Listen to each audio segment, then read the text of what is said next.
मेरा नाम नंदिनी है।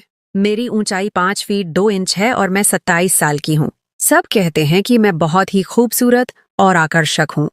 मेरा चेहरा ऐसा है जैसे कमल का फूल खिला हो और मेरी आंखों में मस्ती भरी है। मेरे गाल गोल मटोल और भरे भरे हैं और मेरे होंठ शहतूत की तरह रसीले हैं। यह उस समय की बात है जब मैं लगभग 16 साल की थी और हमारी 10वीं कक्षा की बोर्ड परीक्षाएं सिर पर थीं। मैं कोई बहुत ज्यादा कमजोर छात्रा तो नहीं थी, लेकिन न ही बहुत मेधावी। मुझे परीक्षा की तैयारी के लिए किसी के मार्गदर्शन की जरूरत थी। मेरी मामी का बेटा विराट उससे पहले ही 10वीं कक्षा पास कर चुका था और वह हमारे घर से ज्यादा दूर नहीं रहता था। मैंने अपनी माँ जी से कहा कि वह विराट से बात करें कि वह मुझे कुछ देर पढ़ा दिया करें। इस तरह मुझे ट्यूशन के लिए दूर नहीं जाना पड़ेगा, आने जाने की परेशानी भी नहीं होगी और समय भी बर्बाद नहीं होगा। माँ जी ने उसी दिन विराट से बात की और मुझे बताया कि वह शाम 7 बजे से 9 बजे तक मुझे पढ़ाने आया करेगा। उस दिन मैंने जल्दी जल्दी अपने सारे काम निपटाए और अपनी किताबें लेकर पूजा घर से सटे ड्राइंग रूम में पढ़ने बैठ गई। लगभग 7:30 बजे होंगे जब विराट हमारे घर आए। विराट की उम्र उस समय 25 साल के करीब थी और वह काफी सुंदर और आकर्षक व्यक्तित्व के मालिक थे। उनका कद 6 फीट के करीब था, जबकि शरीर मजबूत और सुगठित था। क्लीन शेव के साथ उनका गेहुआ रंग बेहद मोहक था। औपचारिक नमस्ते के बाद वह मुझसे मुखातिब हुए। अच्छा, तो मेरी शिष्या पढ़ाई के लिए तैयार है? मैंने भी सिर हिलाते हुए कहा, जी। Very good. ये बताओ, किस विषय में खुद को ज्यादा कमजोर समझती हो? विराट ने मेरी किताब उठाकर उसके पन्ने पलटते हुए किताब पर ही नजरें जमाए मुझसे दूसरा सवाल पूछा। तो मैंने उन्हें बताया कि मैं गणित, मैथमेटिक्स और अंग्रेजी इंग्लिश में कमजोर हूँ। मैं थोड़ा सिमट कर बैठी हुई थी और बात करते हुए भी थोड़ी झिझक रही थी।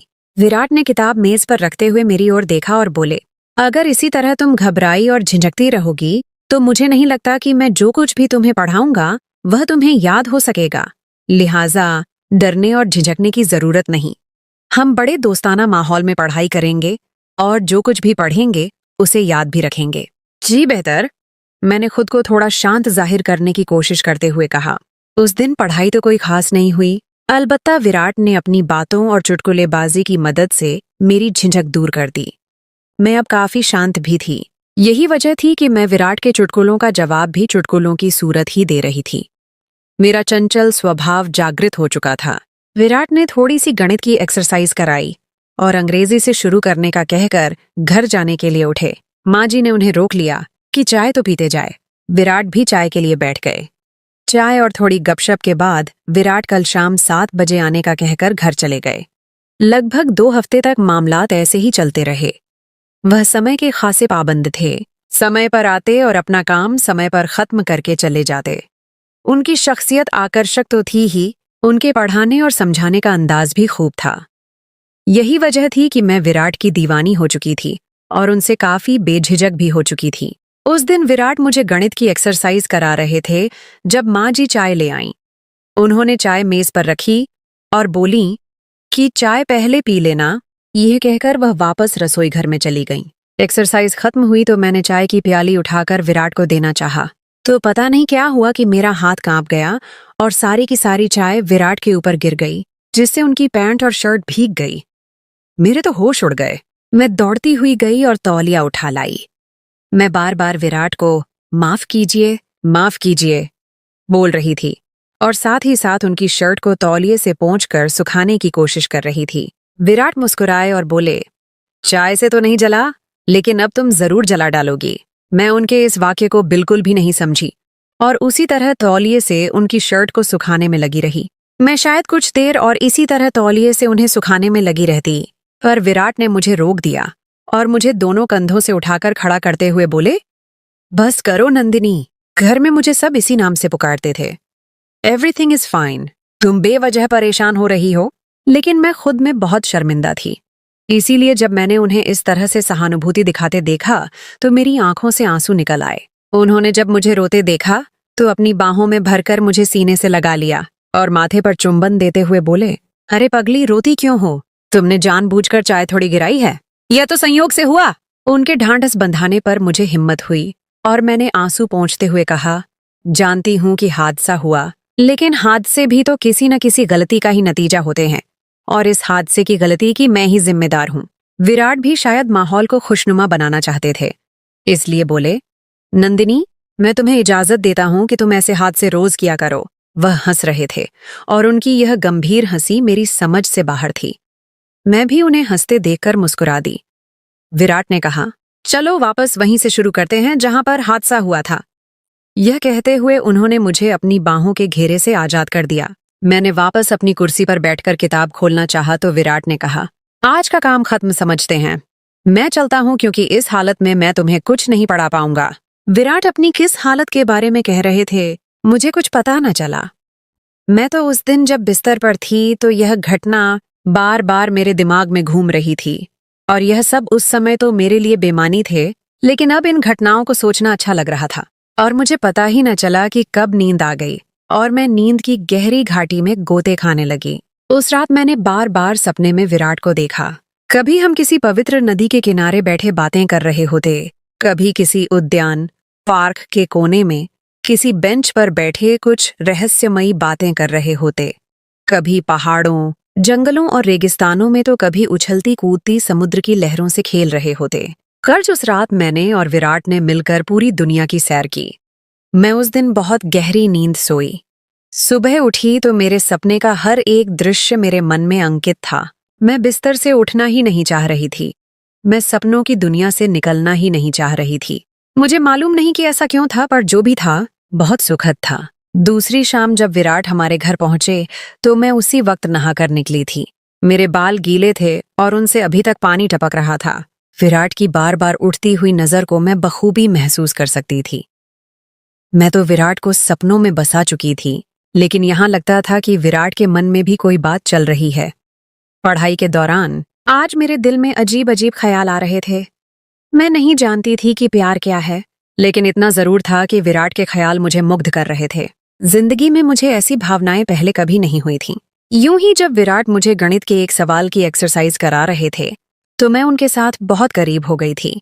मैंने ऐसा कोई इरादा नहीं किया था, बल्कि ऐसा होना संयोगवश था। आखिर 9 बजे और विराट घर जाने के लिए उठे तो मैं भी किताबें समेट कर उठी तो उन्होंने करीब से गुजरते हुए बड़ी आहिस्तगी से कहा, नंदिनी, तुम बहुत सुंदर लग रही थी। मैंने चौंक कर उनकी तरफ देखा तो इस दौरान वह मुझसे दूर हो चुके थे। उनके शब्द सारी रात मेरे कानों में गूंजते रहे। शायद महिलाओं के बारे में सच कहा जाता है कि वह बहुत आत्ममुग्ध होती हैं, इसीलिए उनकी तारीफ की जाए तो फूल ही नहीं समाती। अगले दिन भी विराट समय पर ही आ गए। अभी हमने पढ़ाई शुरू ही की थी कि बिजली चली गई। मैं उठी कि दीपक, मोमबत्ती जलाकर ले आऊं, तो विराट ने मेरा हाथ पकड़ लिया और बोले, हमने कौन सा मोतियों से माला पिरोनी है, ऐसे ही बैठ के बातें करते हैं, थोड़ी ही देर में बिजली तो आ ही जाएगी। तो मैं भी उधर ही बैठ गई और हम इधर उधर की बातें करने लगे। विराट ने मेरा हाथ ऐसे ही पकड़े रखा था, लेकिन मुझे अजीब लग रहा था। अगरचे विराट की मोहब्बत मुझ पर हावी हो चुकी थी और उनकी प्रभावशाली शख्सियत ने मुझ पर जादू सा कर दिया था, लेकिन मैं तुरंत ये उम्मीद नहीं कर रही थी। कमरे में चूंकि अंधेरा था और हम एक दूसरे के चेहरों के हाव भाव नहीं देख पा रहे थे। सच कहूं तो मुझे उनके हाथ अपने हाथ पर बहुत अच्छा लग रहा था, लेकिन कोई अंदरूनी डर था जो रोक रहा था।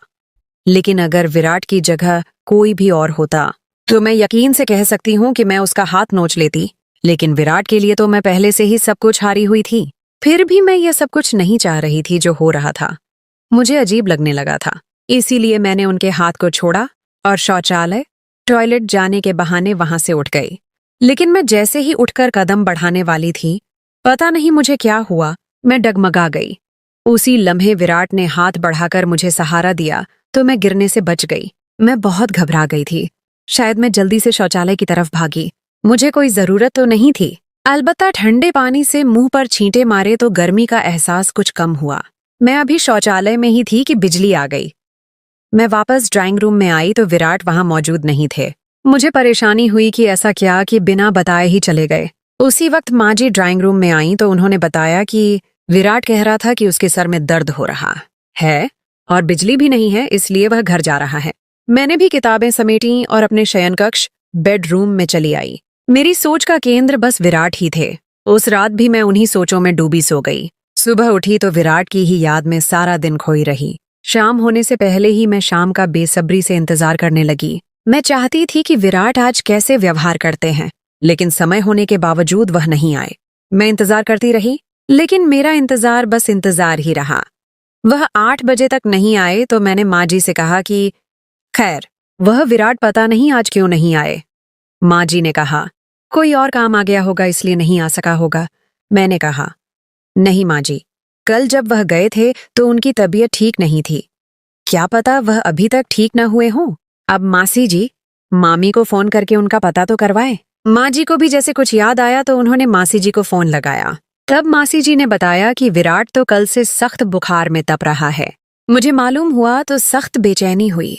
दिल चाहा कि अभी जाऊं और उसका बुखार खुद पर ले लूं, लेकिन मैं उस वक्त क्या कर सकती थी। सुबह मैं माँ जी को साथ लेकर उनका पता लेने मासी जी के घर गई तो देखा विराट वाकई बुखार की वजह से बिस्तर में पड़े थे।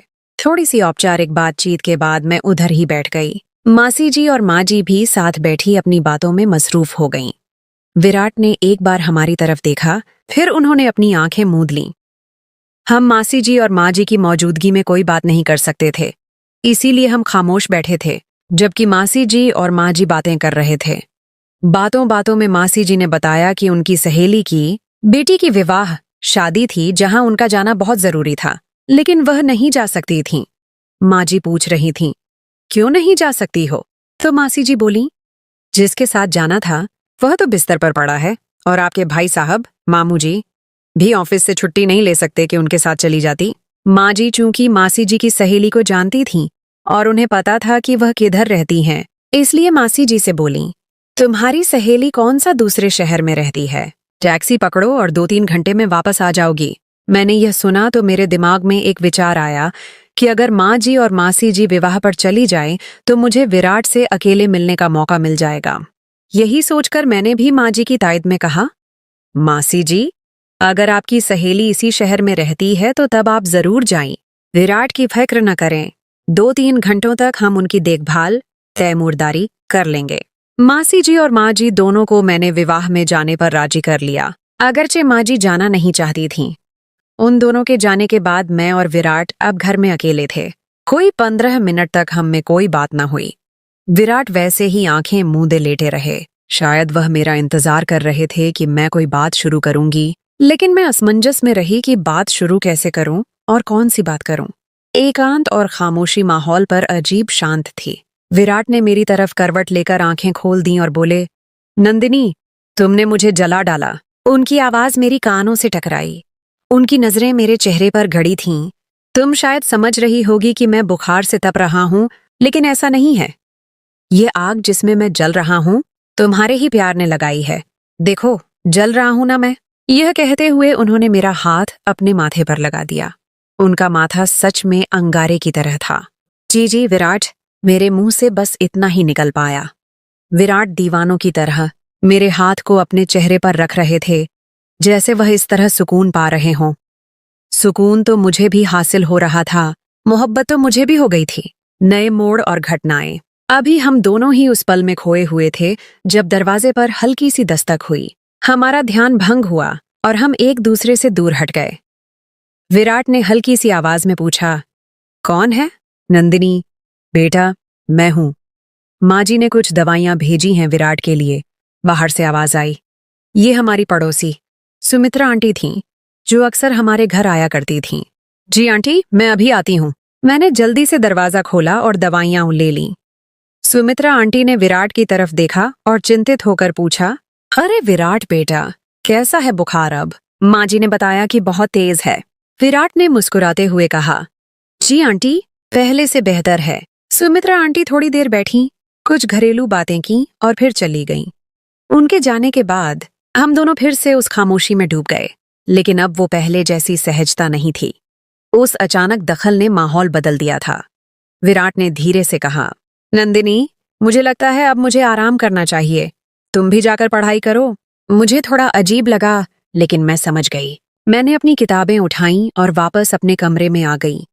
उस दिन रात भर मैं सुमित्रा आंटी के आने और विराट के व्यवहार में आए बदलाव के बारे में सोचती रही। क्या उन्होंने कुछ भांप लिया था? क्या विराट को डर लग गया था? अगले दिन जब मैं मासी जी के घर गई तो देखा कि विराट अब भी बुखार में थे, लेकिन पहले से बेहतर लग रहे थे। मैंने हिम्मत करके पूछा, विराट, कल आप अचानक क्यों चले गए थे? विराट ने मेरी तरफ देखा और हल्की सी मुस्कान के साथ कहा, मेरा सर वाकई दर्द कर रहा था और फिर बिजली भी नहीं थी, तो मुझे लगा तुम्हें पढ़ाने में दिक्कत होगी।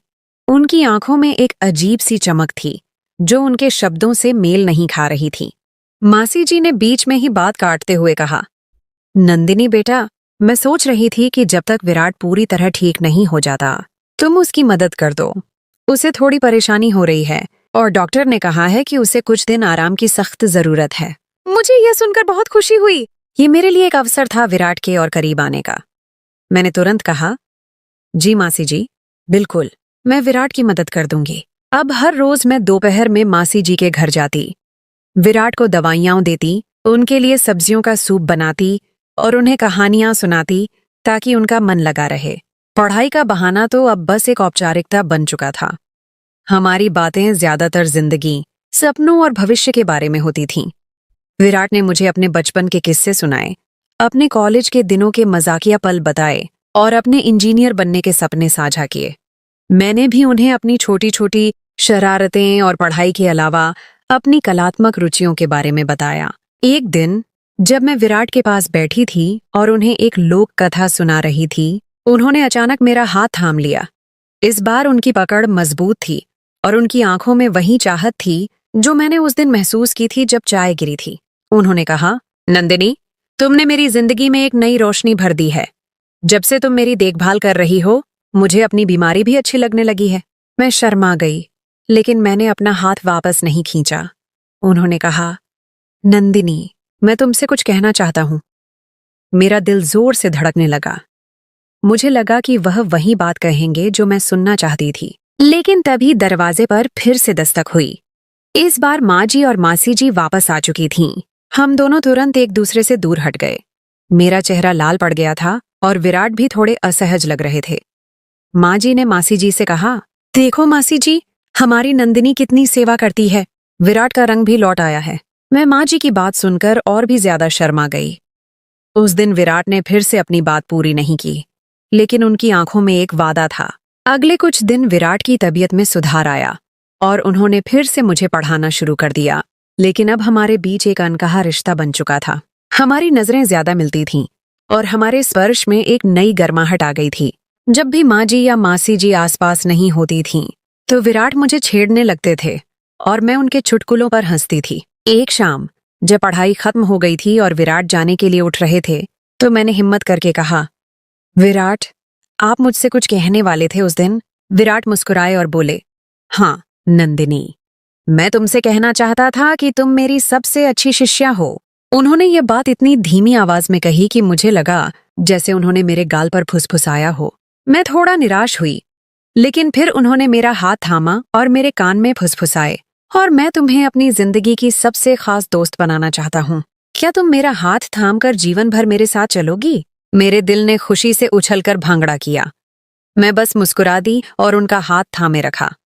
उस दिन के बाद हमारी पढ़ाई सिर्फ किताबों तक सीमित नहीं रही, बल्कि हमने जीवन की सबसे खूबसूरत पाठ पढ़ना शुरू कर दिया था, प्रेम का पाठ।